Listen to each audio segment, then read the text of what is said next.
So, and we're going to get into your faith here for the viewers in momentarily. But on that point about how you kind of accepted it and you let God kind of take the steering wheel, did you feel like that gave you a sense of peace?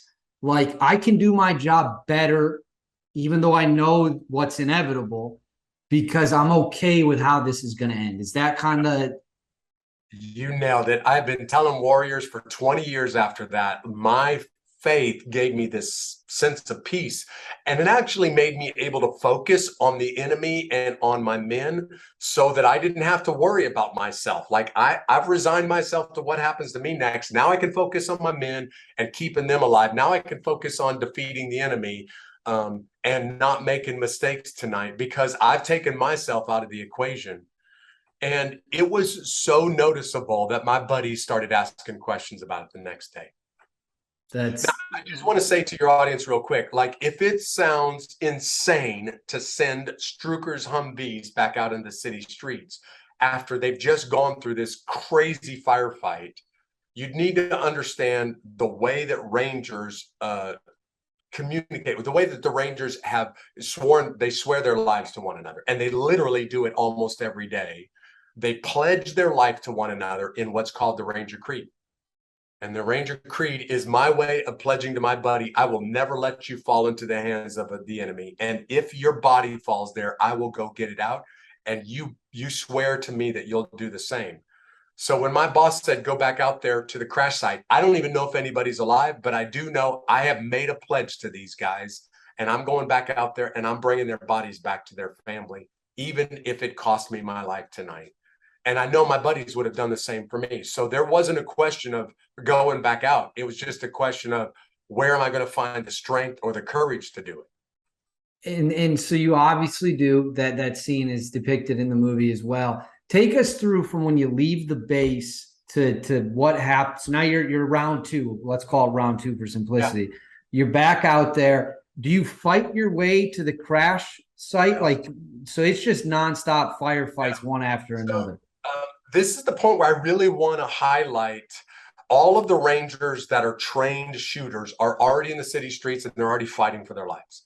There's a handful of supporters that came over with us. They're part of our unit and they all get the same training, but their primary job are cooks and supply clerks and intel specialists.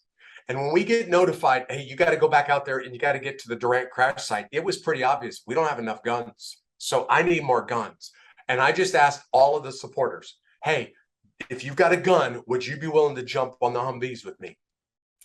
And every single one of them said, sure, I'll grab my gun. And I'm talking cooks and the ammunition guy. And I call him the butcher, the baker, and the candlestick maker. But they all grabbed their guns and they all jumped on the vehicles. And they all rode back out into the city streets with me. And every one of them knew I may die doing this.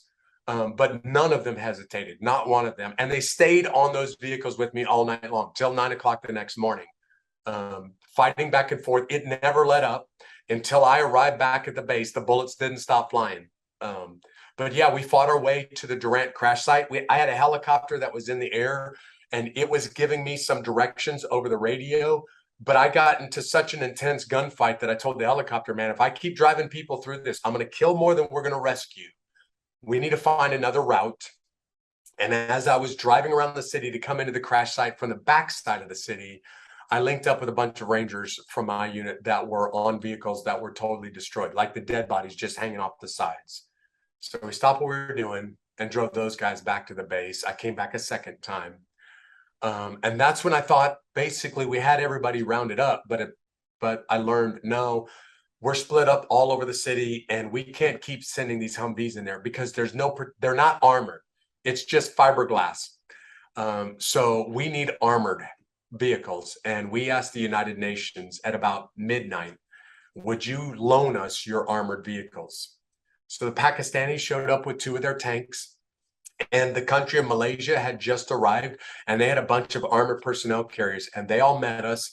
And together we rolled out in the city streets. I stayed on the Humvees, but we rolled out there at about midnight and stayed out there until 9 o'clock the next morning. I just want to say real quick for you and the audience and everyone, what you just said about the cooks and the intel guys and everyone else grabbing guns, that makes me insanely proud to be an American. I think that if that doesn't sum up the spirit of what the USA can be all about, that is, I got chills right now. That's something else. I can one up that one for you, David. That night, the Malaysians get into a big firefight, and a couple of their men get killed right next to us on the city streets. And the commander of those forces pulled me off to the side the next morning, and he said, Jeff, this is the first firefight our country's been in since World War II. And this is the first time we've lost soldiers in combat since 1944. And we would not do this for any other country on earth but America. And we're proud to fight and to die right next to you. And I can't say enough about those Malaysians, man. They just stayed with us all night long. I mean, it really puts things into perspective. I mean, it's the problems people think they have that might be really big in the grand scheme. When you hear stuff like that, you realize it can get way, way worse.